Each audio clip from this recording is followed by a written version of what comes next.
आज Doubtnut app download करें।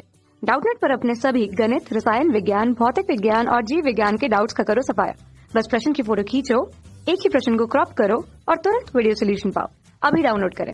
Hello दोस्तों, इस प्रश्न में दिया है कि पहला में दिया है कि पी प्रकार का तथा दूसरा दिया है यहाँ पे एन प्रकार का अर्धचालक बनाने के लिए प्रयुक्त किए जा सकने वाले तीन तीन अपद्रव पदार्थों के नाम लिखिए। तो सबसे पहले हम कुछ मूलभूत बातों को देखते हैं, जैसे कि शुद्ध अर्धचालक जिसे हम नैज अर्धचालक कहते हैं। ये ऐसे अर्धचालक होते हैं जिसमें किसी भी प्रकार की कोई अशुद्धियां नहीं मिली होती, या केवल एक ही प्रकार के परमाणुओं से मिलकर बने होते हैं। जैसे उसका उदाहरण है जर्मेनियम, जिसका परमाणु क्रमांक 32 होता है, तथा सिलिकॉन, जिसका परमाणु क्रमांक 14 होता है।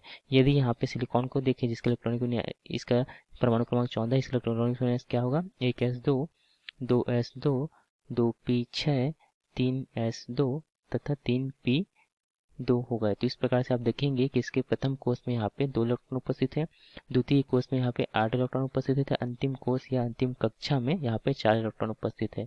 तथा इसकी जो संयोजकता कितनी होगी, यहाँ से इसकी जो संयोजकता है अंतिम कोष के इलेक्ट्रॉन के आधार पे हम निर्धारित करते हैं। तो यहाँ पे उसकी संयोजकता क्या होगी, धन 4 होगी।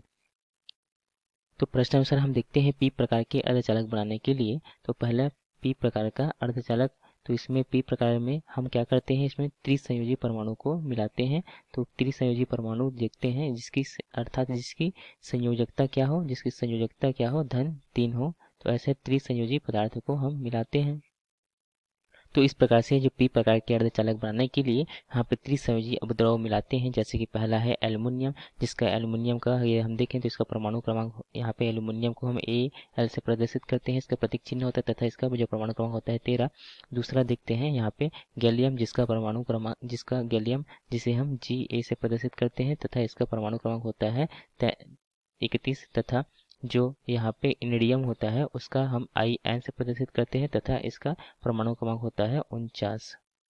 यदि हम यहाँ पे एल्यूमिनियम के इलेक्ट्रॉनिक विन्यास करके देखें तो यहाँ पर होता है 1s2, 2s2, 2p6 तथा 2s2, 2p1 हो जाएगा। तो इस प्रकार से यदि हम देखें तो इसके प्रथम कोष में यहाँ पे 2 इलेक्ट्रॉन उपस्थित है, द्वितीय कोष में यहाँ पे 8 इलेक्ट्रॉन उपस्थित है, तो अंतिम कोष में यहाँ पे 3 इलेक्ट्रॉन उपस्थित है। अतः इसकी जो संयोजकता क्या होगी, धन 3 होगी। तो इस प्रकार से यहाँ पे पी प्रकार के लिए हम त्रिसंयोजी उपद्रव मिलाते हैं।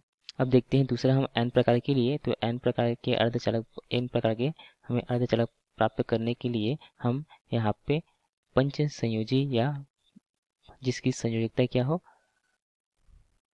पंच संयोजी या जिसकी संयोजकता धन 5 हो, ऐसे हम अपद्रव को मिलाते हैं। तो जो एन प्रकार का अर्धचालक बनाने के लिए जो हम पंच संयोजी हम क्या अपद्रव मिलाते हैं, तो यहाँ पे पंच संयोजी अपद्रव के यदि हम उदाहरण देखें तो इसके पहला उदाहरण क्या है, यहाँ पे फॉस्फोरस का हम कैसे लिखते हैं, इसे पी से प्रदर्शित करते हैं। इसका परमाणु क्रमांक 15 होता है तथा इसका इलेक्ट्रॉनिक विन्यास देखें तो क्या होगा 1s2, 2s2, 2p6, 3s2 तथा 3p3। तो इस प्रकार से आप देखेंगे कि यहाँ पे इसके प्रथम कोष में यहाँ पे 2 इलेक्ट्रॉन उपस्थित है, द्वितीय कोष में यहाँ पे 8 इलेक्ट्रॉन उपस्थित है, अंतिम कोष में यहाँ पे 5 इलेक्ट्रॉन उपस्थित रहता है। इसकी जो संयोजकता क्या होगी, धन 5 होगी। दूसरा हम देखते हैं, दूसरा अपद्रव्य जो है वह है आर्सेनिक। तो आर्सेनिक का यदि हम यहाँ पे इसे हम As से प्रदर्शित करते हैं तथा इसका परमाणु क्रमांक होता है 33। तथा जो अगला देखते हैं एंटीमनी, जो एंटीमनी को हम Sb से प्रदर्शित करते हैं तथा इसका जो परमाणु क्रमांक होता है वो 51। तो इस प्रकार से हमने यहाँ पे प्रश्न में जो पूछा गया था, हमने देखा एन प्रकार के अर्धचालक के लिए तथा पी प्रकार के अर्धचालक के लिए यहाँ पे अपद्रवों को। धन्यवाद। कक्षा 6 से 12वीं से लेकर नीट, IIT, JEE वो एडवांस के लेवल तक 1 करोड़ से ज्यादा छात्रों का भरोसा। आज ही डाउनलोड करें डाउटनेट ऐप या व्हाट्सएप करें अपने सारे डाउट्स 8400 400 400 पर।